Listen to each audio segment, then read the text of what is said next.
Welcome to Mud 79.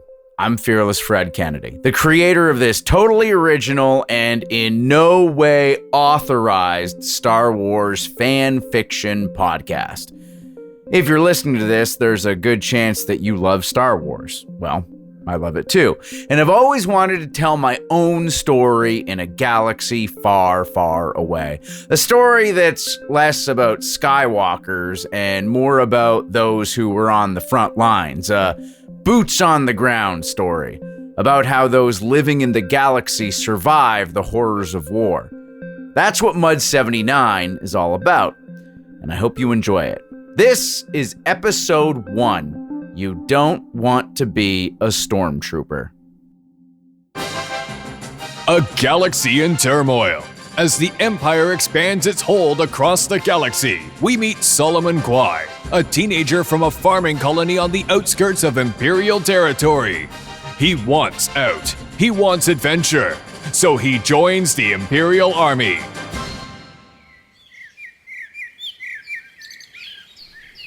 My name is Soloman Kwai, and at 17 years old, I joined the Imperial Army. If that upsets you, it's probably because you had the good fortune of being born in a place and time with more options. I wasn't. When the Clone Wars broke out, I was a week shy of my 13th birthday. My family was from the colonies in the Birdyellowhead system. We were a community of farmers, land workers. So, my oldest brother, my older sister, and one of my aunts signed up to fight for the New Republic. We were proud. We believed in the Republic. We knew how oppressive the Trade Federation was to people like us, so this was a cause worth fighting for. My brother was killed in a star battle in the Corvair sector.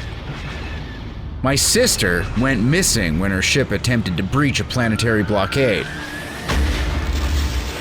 If your ship goes down in orbit, either you're blown to atoms or you burn up on re-entry when the planet's gravity gets a hold of you.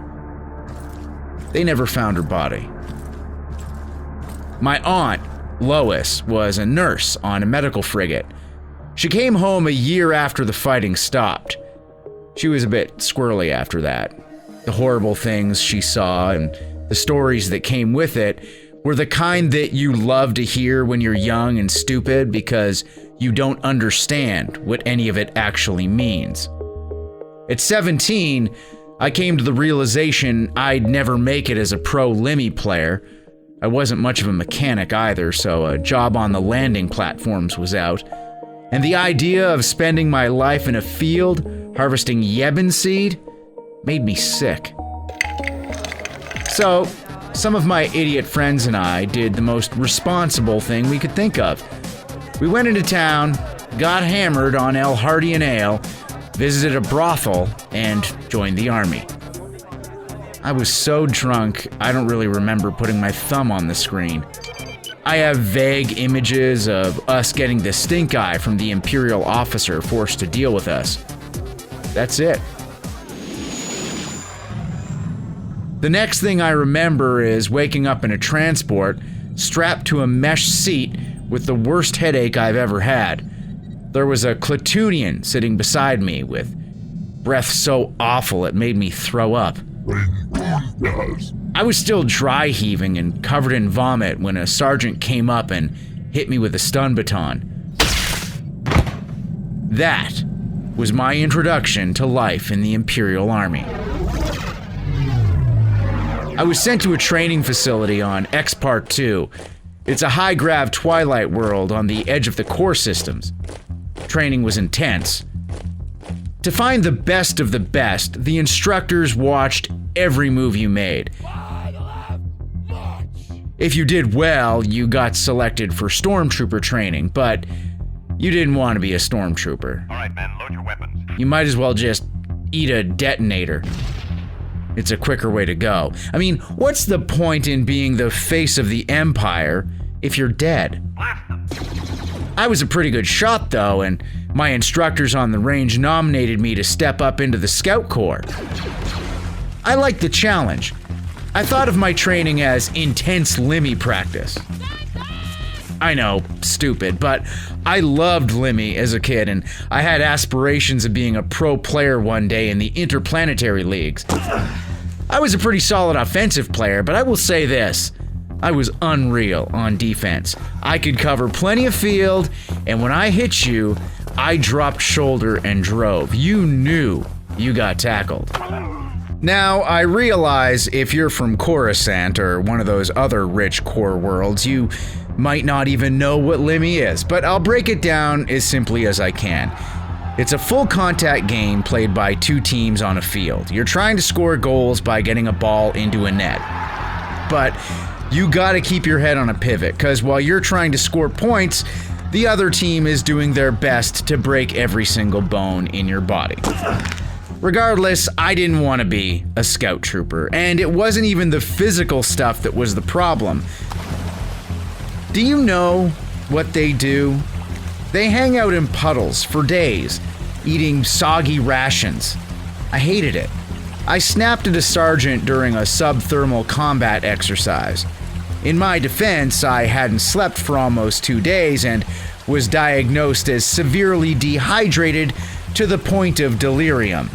Still, discipline is the credo of the Corps, which meant I was a washout. I spent a few weeks on labor duty and then was back in the regular army. Mudders. That's what we were called. The lowest of the low. Mud.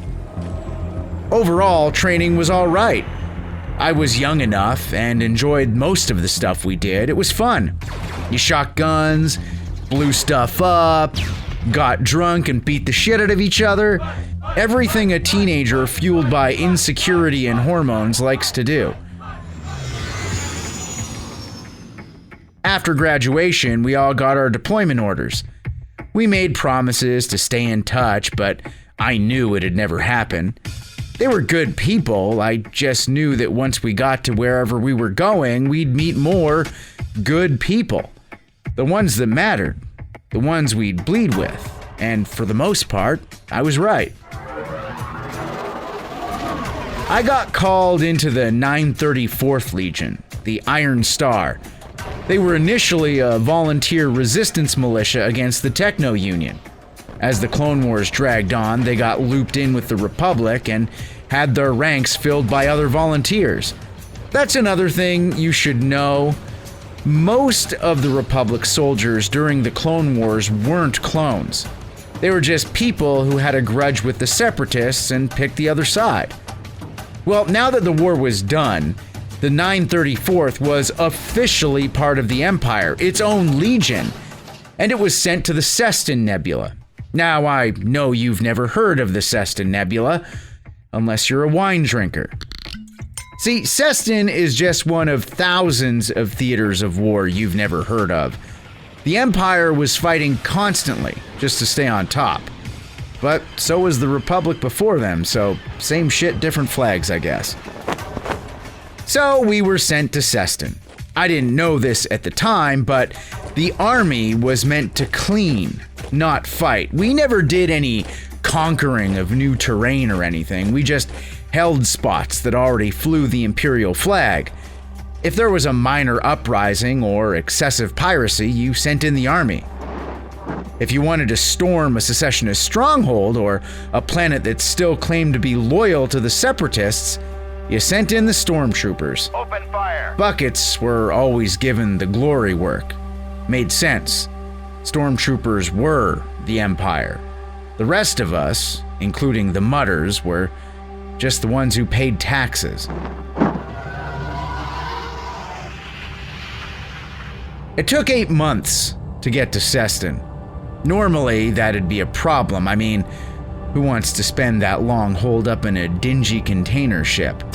But somehow, the Legion was being transported by a Star Destroyer, and not one of those Clone War Venator-class ones, an Imperial class, the Crossfire.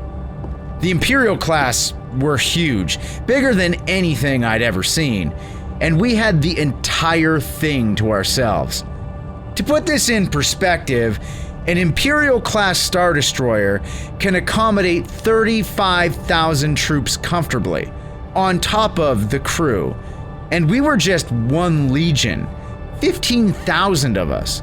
So there was a lot of space on board. We put it to good use too. They trained the shit out of us on that ship. Drilled us 10 hours a day, combat exercises, classroom work, in particular identifying improvised ordnance. We did a lot of hands-on stuff with the engineering battalions too, building defensive fortifications. See, that's the reason we were headed to Cestin, to fortify it. Cestin was an odd little celestial anomaly, a dual-star system with its own nebula. One star, inside the nebula, had 3 habitable planets, and the light sources from within the nebula, the way it reflected light off the star and gases or something, created the perfect environment to grow grapes. I'm not joking. The Tibus grape only grows on 3 planets, Cestin 1, 2, and 3, all of them in the Cestin Nebula, and the Tibus grape is the grape used to make Tibian wine, beloved for its soft but sweet flavor, like catching a scent on a passing breeze. I didn't come up with that, by the way. It's the actual sales line from the HoloNet. A lot of very important people, allegedly one of them being in the Emperor's inner circle, were quite fond of Tibian wine, and that was the catalyst for our deployment. The catalyst, but not the only reason we were headed there. There was also a major starport in the system, and it was on 4 trade routes, and was a bit of a problem for most trading companies. Pirates were preying on unescorted freighters, and the dock workers in the port itself were crooked. Shipments were going missing, which meant a lot of important people weren't getting paid. So Command decided to put a Star Destroyer in orbit and watch the rats scurry off into hyperspace. This is where it gets exciting. That port is located in a proto-moon named Jeftiandez, after a Twilic trickster god. And Jeftiandez is in orbit of Cestin IV, which is one of the few planets with easily accessible deposits of a rare sub-element called Kenyan 68. And I know you're wondering why that matters, but Kenyan 68 is used in the manufacturing of compact cloaking technology, the type of cloaks that require minimal power and can render any mid-sized freighter or transport invisible to sensors. They're primarily used by pirates and slavers. And that's another big reason why we were there. 5 battalions would be sent down to Cestin IV to patrol the mines and ensure Kenyan was not misallocated or stolen. All shipments and sales of Kenyan 68 would be handled by the Empire. We would be the only ones buying, period. The Empire didn't just come in to secure the wealth of merchant guilds and defend the locals. No, we came in to ensure the Empire's own existence. We came in and took over. Revised shipping protocols, canceled trade deals, all of it. The only ships allowed in and out of the system needed to go through Jeftiandez and submit for inspection. Any other vessel would be deemed hostile and detained or destroyed. The only ships going back and forth from the port to the planets would be licensed frigates and cargo haulers given writs from the Imperial Board of Trade. It was a good idea, secure and efficient, but it sure as shit pissed off the local traders. So it was a good thing there'd be a full Imperial Legion in town, keep anyone from getting too resentful. And in case that didn't scare everyone, the Crossfire was going to stay in the system for a few more months until order was secured and things calmed down. Jeftiandez even got its very own permanent garrison. And since it was all for show, what do you think that garrison consisted of? You guessed it, stormtroopers. Move along. The boys in white. Smug pricks. Give me regular reports, please. We came out of hyperspace just after breakfast, and I was one of the lucky 5 battalions that wouldn't get the chore of defending a vineyard, so I was boarding the transport that'd take us down to the surface of Cestin IV. Each battalion was sent to a different part of the planet with its own aerial support company and a collection of engineers and armored units. This was meant to create a consistent level of security. Our CO had a great way of phrasing it. Planetary cover for rapid and lethal response. Colonel Noval Ghast made her career in the Army. Originally, she was part of the Civil Defense Force on Ukine more than 20 years ago. The Clone Wars broke out and she joined the Republic Army, which became the Imperial Army. Planetary cover for rapid and lethal response. There are times when I lay down, I can still hear that line rattling around in my head. The Kenyan mines were all laid out along chains of deposits. You could follow them along the landscape like a zipper running down the map. In theory, it made defending them significantly easier. The entire planet had just over 4 million settlers. Of those, more than half were Twi'lek. The rest were a mix of everything. I'll say one thing, they didn't take too kindly to us being there. Imperial policy had totally rearranged their entire economy, and they had no qualms ensuring that we knew they didn't like us being there. Fortunately, 5th Battalion's camp was fairly isolated, so any hostility they may have had didn't bleed over. We were given orders to defend Sector Blue. It was on the northwestern portion of the planet's main landmass.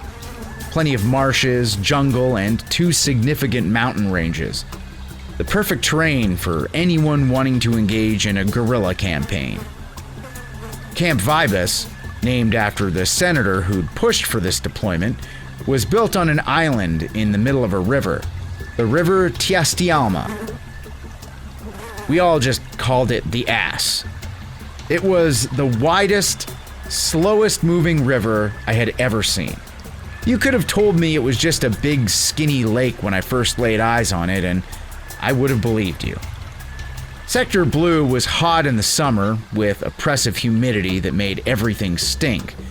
Then within a 4-week period, the entire climate would go dicks up and you'd be surrounded by ice and snow for 3 straight months. The cold was better, actually. Things didn't reek like ass. Yeah, I should mention, the reason we called the river the Ass was because it smelled like the worst industrial sewage line ever created. The fish, if you can call them that, released a lot of bio-waste via gas, and it bubbled up to the surface. Thankfully, it wasn't toxic, but it was still awful. When we landed on the island, it was bare. It was just an island. Trees, scrub, and some vicious frog things bigger than the average dog. We set up our dinky tents in rows and then got to building the landing pads, defensive structures, mess halls, infirmary, everything. The last thing we built were the barracks. The commanders had this idea that if we knew our own quarters would be the last thing up, we'd work harder. Those were good times though, the building phase. We didn't know what shit was coming our way, we were just always busy, always talking. I got on pretty well with this Keshian named Staven. She was a rifleman, just like me. Her family were gear monkeys on the Outer Rim, I think. Dermos, actually. And my parents owned a garage that dealt with land speeders and shuttlecraft. I grew up with a spatial phase wrench in my hand. I even worked on a pod racing pit crew before I enlisted. She had a mouth, but knew when to keep it shut, so she didn't buy us too much trouble. Our comms guy was an Atoan named Zivin Murray. He might have been an alien, but he was a farmer, like me. We had a lot in common, actually. The guy was huge, too, and never got tired, like ever. No matter how hard they pushed us, that guy just kept going. I later found out it's because Atoans don't have a heart. They have this wild circulatory system that just keeps blood flowing. And for some weird reason, He loved digging, which we did a lot of. It's relaxing. You just dig. It's soothing, rhythmic. Way better than being shot at with a DX-67 comms unit on your back. I know a lot of infantry units don't have a comms guy anymore, given the gear they use these days. But Cestin IV had a gritty atmosphere that dicked around with our signals, so we needed a communicator with juice, which is why we used the DX-67. It could get a signal into orbit, which is handy for calling in an orbital bombardment on a specific sector when you needed backup. The problem is that a comms unit that size is easy to see and track and just makes your whole unit a target.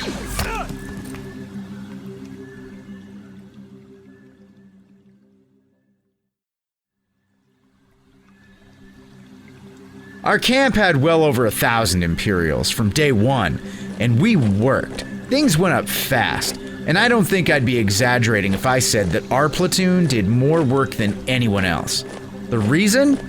Our LT. We had a cloner in charge of us. Yep, Lieutenant Dev Orto. Fought in the first year of the wars with the Separatists. Had an early designation, or so I was told. No one actually knew what it was. Rumor had it, though, he was from the second batch. I do know his name was Orto because that was the battle where he had his first cloner's dozen, Orto Plutonia. Pretty bloody one, according to the books. Oh, and a cloner's dozen means you get 12 kills off a single charge clip, so it's very rare. Anyone who's done it has the tattoo. His was on his throat. If you corked off, he'd lean his head back a touch, not a lot, but just enough so that you'd see it was there and then shut your mouth. That guy, he was all business, never took his mind off what was going on. We all hated him, but loved him too. It was like no matter what happened, when he was around, everyone else would leave you the hell alone. Even senior command. We were his, no one else's. The week before we got our first call out, we were sitting around a fire getting crushed. The barracks were all built, and the senior officers gave each platoon 2 nights rotating leave. Had to stay on post, but still, it was incredible. Even with the smell, the night sky on Cestin IV was beautiful. I told you earlier how this system had a nebula that made growing tibus grapes possible. Well, that nebula was a solid 2/3 of the sky, and it gave off a dull purple shimmer. It was gorgeous.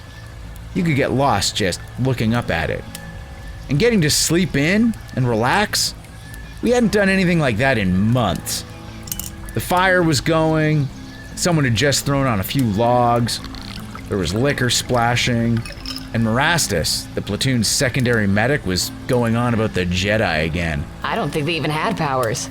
Fuck you, Marastus, they had powers. They're fucking Jedi, stupid. Kator was the 3rd Squad's heavy gunner.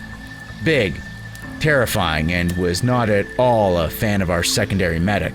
No, they didn't. I mean, maybe they did before, like in the Old Republic, but by the Clone Wars, no. They didn't have shit. Just techno garbage. No. The LT. His voice was like a stiff breeze, man. We didn't know how long he'd been watching or if he was just passing by. No way of knowing with that guy. He just spoke, and everything went quiet. They did have powers. They had the Force, and it made them something else. Something you won't understand until you see it. I honestly don't remember him ever speaking before that, just yelling and telling us what to do. But that night, he really cut into us. It was like being a kid and hearing war stories on the holonet. I fought with them for years, until they betrayed us. Until they sought to use the war as a way of taking over the Republic. Were it not for the Emperor, you'd all be worshipping them as gods. Remember that. It was quiet for a second, then Tolan, a rifleman from the 4th Squad, said what we were all thinking, even if we didn't want to admit it. Maybe they were gods. They didn't die like gods. Yeah, that was when the awe really hit us. The LT just dropped a bomb that he killed Jedi. Or saw them die, who knows. He walked off after that, just strolled away like it didn't matter. I was 18, and I just found out that my CO had iced a Jedi or two in his day. That was a big deal, and I have never forgotten the way those words hit. A few days later, we were back on duty. At this point, we'd spent plenty of time running exercises, and classroom work began in earnest. It included medical advisories on the various parasitic life forms we'd be dealing with. Those frogs I'd mentioned earlier, the ones that were all over the island, turns out the females would inject embryos into prey via their tongue. It was pretty funny the first time we found that out. A guy in the second company woke up one morning when his calf exploded and greasy little tadpole things were all over his cot. There were also these snakefish called Griddick that would slither out of the water and pull you under if you came too close. They were around 60 feet long, and blaster fire didn't do much. A slug thrower, that's what you needed. Because of them, the heavy gunners and grenadiers in each squad started carrying a specially made Corinthian C7 slug rifle. They packed a punch. Would pop your shoulder out if you weren't braced properly when firing. Definitely enough juice to bring down a Griddick. Rip the bastards clean in half. We were in the middle of one of these flora and fauna briefings when we got our first call. See, we had these bracelets that were all synced to a central schedule, letting us know where to go and when to be there, like the whole platoon. A holoscreen popped up and laid out your whole day. It's weird to think of something like that outside the army, but it was great. You always knew where to be. And then, all at once, they all went red, started beeping, stopping the instructor mid-sentence. We're up, boys! The message on the holo actually said, Platoon 79, loadout, pad 3. These alerts had all been drills up to now, and at first everyone thought it was just more of the same. But when I got up from my chair, I started to realize it wasn't. I remember where I was sitting, too, because when I jumped up, I smashed my right leg into the bottom of the table. I thought my knee was gonna explode. I looked out the window while I was swearing, and I saw 4 low-altitude assault transports. Lardies. Getting primed for takeoff on pad 3. And that was definitely new. They were the same ones the cloners used back in the war, except they weren't new anymore. They were pieces of refab shit. They had patchy paint jobs and everything. The buckets got the good stuff. We got the leftovers. Besides, we were just making sure the Kenyan was safe. What did we need functioning low-level assault vehicles for? There was a lot of chatter as we threw on our gear. 20 pounds of plastoid armor, a Blastech E10 blaster rifle primed with an armor-piercing plasma rod for close-quarters combat, 5 extra E10 clips fully charged, a Blastech recharge power station with solar panels, 5 RPS-6 rockets to be used by the squad grenadier, Imperial issued 8-inch vibroblade, 4 thermal detonators, a first aid kit, back to respirators, 2 days worth of rations, socks, skivvies, toiletries, and the all-important entrenching tool. It totaled just under 80 pounds. The idea was that every time we left the post, we wouldn't need to come back for at least 4 days. Now, you may have noticed that our loadout only had 2 days worth of rations. Well, that's meant to last 4. That sense of irritation and confusion you feel right now is part of the military mindset. We were so used to suiting up, we could and had done it blindfolded. But when I looked out the window and saw those transports, I knew something was different. It made me nervous, tense. Like I was lined up at the starting blocks waiting for the gun to go off. I kept my mouth shut and wondered if anyone else saw the transports too. We got to pad 3 and there was no lining up or briefing. We boarded. It was on. Our squad sergeants were at the sides of each transport and ushered us all in. From the classroom to the transports took less than 20 minutes. We were still over the camp when the LT briefed us on our mission. I was breathing so hard as we got airborne that it was tough to hear anything over my comms unit. I had to bump up the volume, but the gist was pretty straightforward. A mine in Zone F-87 was under attack. There was an attempt to steal multiple containment crates of Kenyan, but mine-owned security services stopped it, and they were awaiting our support. We flew in at 4 times the speed of sound, and were expected to arrive in less than 30 minutes, depending on air pressure. Then, silence. I think I knew this was it. Our platoon's chief medic, Corporal Husto, was on our transport. He'd seen action with the 722nd Legion a few years ago, during the closing months of the war. I was studying his face to see any traces of worry there. I didn't know what to expect. This was all new, so I figured that if he was okay, I should be okay.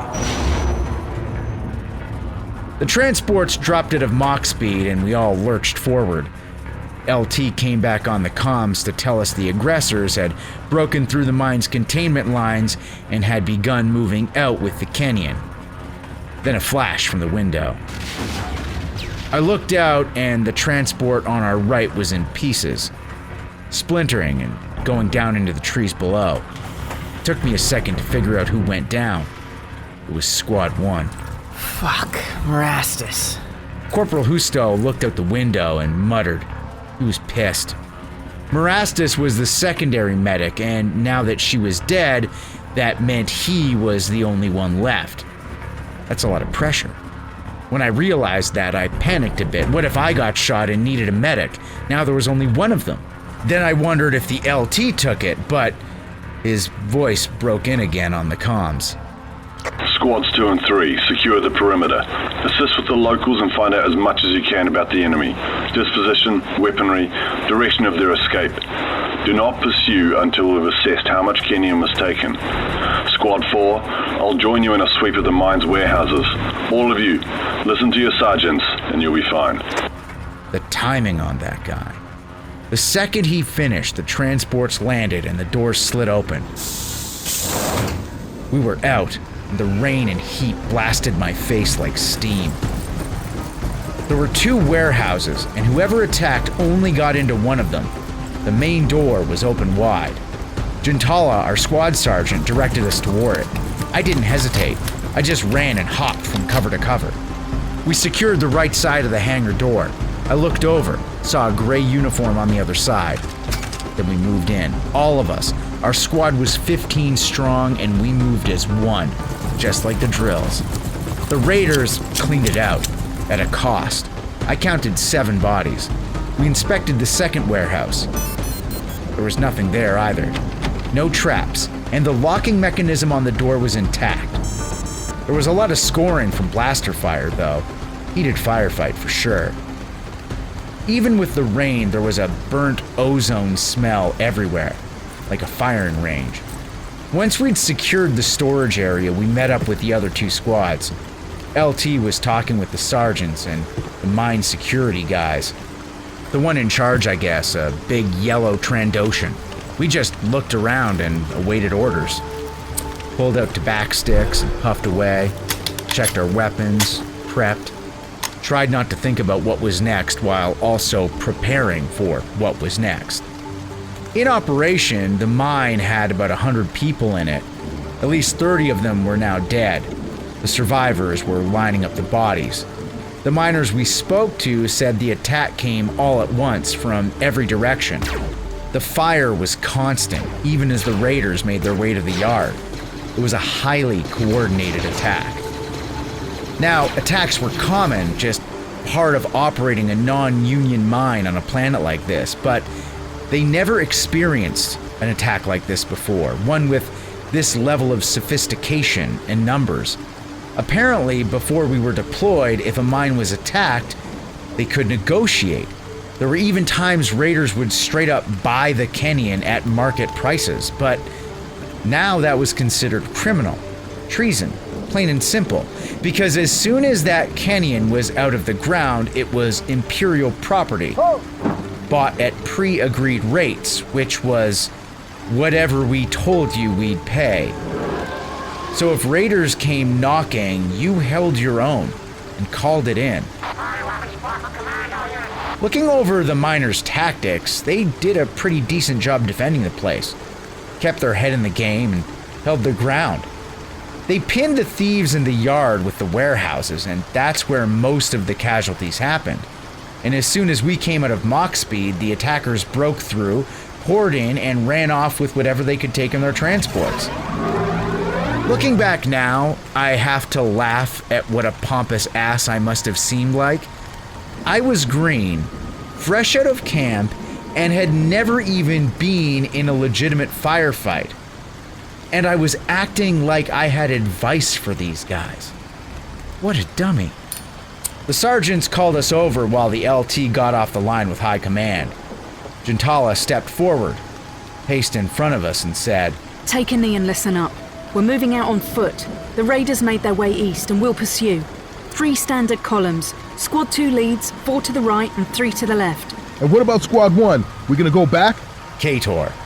Remember when I said he wasn't a fan of our secondary medic Marastus? Turned out they'd been hooking up for weeks. Who knew? The LT was the one who responded, making it clear the briefing was over. That transport went down intact. They'll be fine. We focus on the mission at hand. We're to track the enemy and reacquire what was stolen. By the time we're done, Squad 1 will be here waiting for us. And what if they need medical attention, sir? Last I checked, one of our medics was already there. Now form up. So, that was it. We moved out.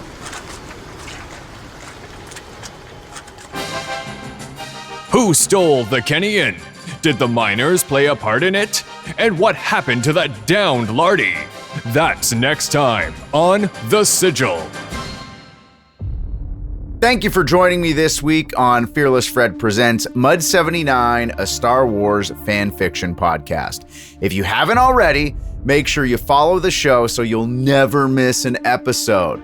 While you're there, don't forget to rate and review us. It helps grow the show and will make my contemptible harpy of a producer very happy. We're available for free at Apple Podcasts, Spotify, Amazon Music, and wherever else you get your favorite streaming audio. You can also listen at curiouscast.ca. Be sure to check out the show notes for more information and a full listing of Mud 79's cast. If you want to reach out to me directly, you can find me on Twitter and Instagram at fearless_Fred, or email me at mud79@curiouscast.ca. This show is hosted and written by me, Fred Kennedy, and Dila Velasquez, the Harpy, our producer. Sound design is by moi, and final production is by Rob Johnson. And I'll see you next week for more Mud 79.